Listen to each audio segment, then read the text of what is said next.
और उसकी 28वीं आयत। द बुक ऑफ जजेस चैप्टर 16 वर्स 28।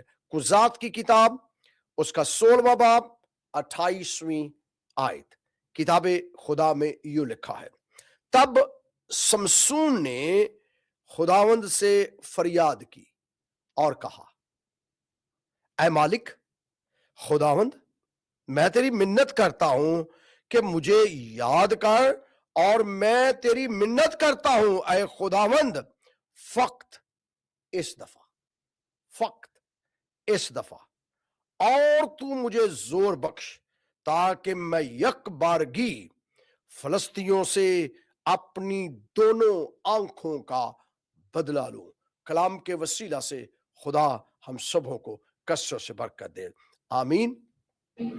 बाइबल मुकद्दस में आज जिस मौजू पर हम बात करने लगे हैं, या जिस शख्सियत के बारे में मैं आपके सामने खुदा के कलाम की खिदमत करने लगा हूं, उसका नाम समसून है, सैमसन। आप मेरे पीछे बैकड्रॉप पर देख रहे हैं, पिक्चर्स लगी हैं, उसका बैकड्रॉप बना हुआ है। तो ये सैमसन की लाइफ पे हम बात करने लगे हैं। आज हम सीखने लगे हैं कि इंसान अपनी जिंदगी कैसे शुरू करता है और कैसे उसका इख्तिताम होता है। वो सारे नशेबो फराइज, वो सारी गलतियां, वो सारी कोताहियां, वो सारे प्रॉब्लम कैसे जिंदगी के अंदर आते हैं और कैसे हम इसका मुकाबला कर सकते हैं। बाइबल मुकद्दस में नए अहदनामा में सैमसन का, समसून का तज़किरा जो है इब्रानियों का खत 11वें बाब में किया गया है, और इसका तज़किरा जो किया गया है वो ईमान के साथ किया गया है, ईमान के जुमरे के अंदर किया गया। आज हमने जो आयत करीमा पढ़ी है, ये आयत करीमा समसून के आखिरी इल्फाज है। सैमसन के, समसून की जुबान से निकले हुए ये वो आखिरी इल्फाज है, वो आखिरी दुआ है जो ये खुदा के हुजूर गुजरान रहा है, और खुदा से दुआ कर रहा है कि ऐ खुदावंद, मुझे एक बार मैं तेरी मिन्नत करता हूं, मुझे एक मर्तबा दोबारा जोर बख्श। खुदावंद मुझे दोबारा जोर बख्श दे, मैं तेरी मिन्नत करता हूं, मुझे याद कर। दो चीजें उसने कही है, मुझे याद कर और मुझे जोर बख्श। उसके बाद वो मर गया। ये है उसकी फिनिशिंग पॉइंट। यह है वो अपनी दौड़ को खत्म कर रहा है, वो अपनी जिंदगी को खत्म कर रहा है। आपसे मैं सवाल करने लगा हूं, जितने मुझे सुन रहे हैं, क्या आप अपनी रेस को जब खत्म करते हैं, क्या आप अपनी जब दौड़ को खत्म करते हैं तो किस तरीके से करते हैं, किस तरीके से शुरू करते हैं, कोई नहीं जानता। हमारी मुश्किलों को, हमारी मुसीबतों को, हमारी परेशानियों को, हमारी स्ट्रगल्स को कोई नहीं जानता। लेकिन जब आप अपनी दौड़ को खत्म करते हैं ना, फिनिश करते हैं, वो टाइम होता है, वो टाइम है कि क्या लोग मुझे जानते हैं, मेरा फिनिशिंग पॉइंट क्या है, मैंने कहा अपनी रेस को खत्म किया। सो बाइबल मुकद्दस में लिखा है, समसून ने खुदावन से दुआ की, और दुआ क्या की, मुझे एक बार फिर जोर दे, मैं तेरी मिन्नत करता हूं, फक्त एक दफा, आखिरी दफा मुझे जोर बख्श। क्या कभी आपने ऐसा जोर खुदा से मांगा है? पहली बात, इसने जोर मांगा क्यों? ये अंधा हो चुका था, दोनों आंखें इसकी निकाल दी गई थी। अब हुआ क्या? जब आप बाइबल मुकद्दस का बगौर मुतालिया करते हैं तो समसून की मां जो थी, ये भांज थी, इसकी तो औलाद ही नहीं थी। एक दिन हुआ ये कि ये खेत के अंदर काम कर रही थी या बाहर काम कर रही थी, एक शख्स, ज़ईफ शख्स, खूबसूरत चेहरा उसका, सफेद दाढ़ी, मुहीब कद और जलालियत वाली शक्ल वाला शख्स इसके साथ मुलाकात करता है, और आकर इस औरत को कहता है, जिसका नाम तो बाइबल में नहीं लिखा लेकिन उसके शोहर का नाम जरूर लिखा है, और उसके शोहर का नाम अगर कुजात की किताब 13वां बाब और उसकी आयत मुबारका दूसरी पढ़े तो वहां पर इसका नाम है मनोहा। मनोहा नामी शख्स है ये। अब मनोहा की बीवी जो है वो भांज है, जो समसून की मां है।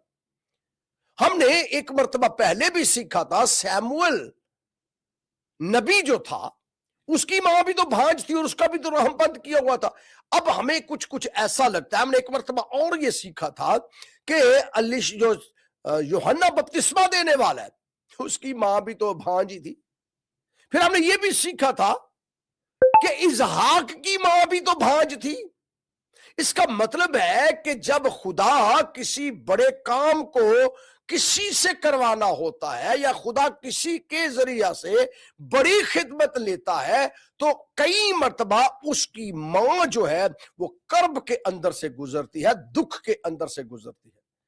اب جتنے مجھے سن رہے ہیں کہ آپ کی ماں کبھی ایسے دکھ کے اندر گزری ہے تو آئیے دیکھتے ہیں, پھر آپ کا باپ کبھی ایسے کرب کے اندر سے گزرا ہے آپ کے لیے. پہلی بات, بائبل مقدس کے اندر لکھا ہے کہ اس نے کیا کیا, یہ بھانج تھی اور خدا کے حضور دعائیں کرتی تھی. اب کتاب مقدس کے اندر لکھا ہے کہ وہ بزرگ شخص اس کو آگے کہہ دو تو بھانج ہے. ایک عورت جس کے اولاد نہیں ہے آپ اسے سیدھا ہی کہہ دیں تو بھانج ہے, اور آپ اسے جانتے بھی نہیں ہیں. یہ بندہ جانتا ہے اس کو یا نہیں یہ الگ ایشو ہے, لیکن یہ عورت جو ہے اس بندے کو نہیں جانتی, اور ان نون شخص آ کے اس عورت کو کہتا ہے تو بھانج ہے. چہرہ تو اترے گا نا. یہ بھانج پن کا تانا بڑا عجیب ہوتا ہے. جس کی اولاد نہیں نہ ہوتی اس کو آپ بھانج کہہ دینا, یہ بڑا عجیب تانا ہے. وہ ساری رات سو نہیں پاتی, وہ کھا بھی نہیں ویسے پاتی, وہ اس طرح رہ بھی نہیں پاتی. جب ایک کو تانا دیا جائے تیری تو اولاد ہی نہیں ہے, تو صاحب اولاد ہی نہیں ہے, تیری تو اولاد ہو ہی نہیں رہی, یو آر دا اب بھانج ہو. یہ بہت بڑا کرب ہے, بہت بڑا تانا ہے. لیکن اگلے ہی لمحے یہ مرد جو ہے اس عورت کو کہتا ہے تیرے بیٹا ہوگا, تیرے بچہ ہوگا. تو پھر تو چہرہ کھلنا چاہیے نا. ایک بھانج کو کہا جائے تیرے اولاد ہوگی, تیرے بچہ ہوگا, اور سیکنڈ سٹیپ اس کو کہا تیرے بیٹا ہوگا, تیرے بیٹا ہوگا. اور جب تیرے بیٹا ہوگا تو ایک میری بات یاد رکھنا, اور کہا خبردار تو نے کیا کرنا ہے, تو نے نہ تو میں پینی ہے, نہ کوئی نشہ آور چیز کھانی ہے, اور نہ ہی کوئی ناپاک چیز کھانی ہے.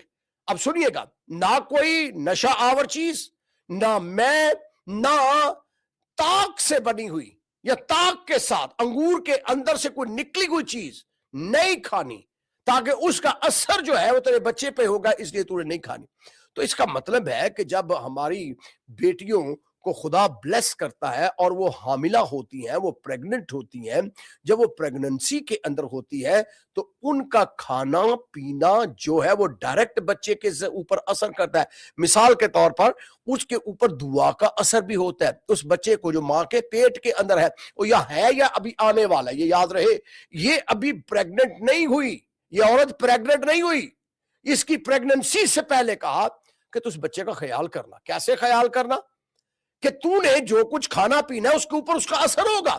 دیکھیے, جس دن الشبا مریم مقدسہ کی آواز سنتی ہے, اور لکھا ہے کہ جو ہی تیرے سلام کی آواز میرے کانوں کے اندر پہنچی, مارے خوشی کے بچہ میرے رحم میں اچھل پڑا اور میں روح القدس سے بھر گئی. اس کا مطلب ہے جو ماں کے پیٹ کے اندر اولاد ہوتی ہے اس کے اوپر کھانے کا اثر بھی ہوتا ہے, پینے کا اثر بھی ہوتا ہے, سننے کا اثر بھی ہوتا ہے, اور ماں جو سونگتی ہے اس کا اثر بھی ہوتا ہے, اور جو دیکھتی ہے اس کا اثر بھی ہوتا ہے. اس کا مطلب ہے خدا کے بندہ نے, مرد خدا نے کہا خبردار, نہ میں پینا, نہ نشے کی کوئی چیز کھانا, اور نہ انکلین ناپاک فوڈ نہیں کھانا, ناپاک خوراک نہیں کھانی, کیونکہ اس کا اثر تیرے بچے پہ ہوگا. اور اگلا سٹیپ, نہ صرف خدا کے بندے نے یہ کہا بلکہ کہا اس لیے تو نے نہیں یہ کرنا کہ وہ تیرے پیٹ سے خدا کا نذیر ہوگا, چنا ہوا ہوگا,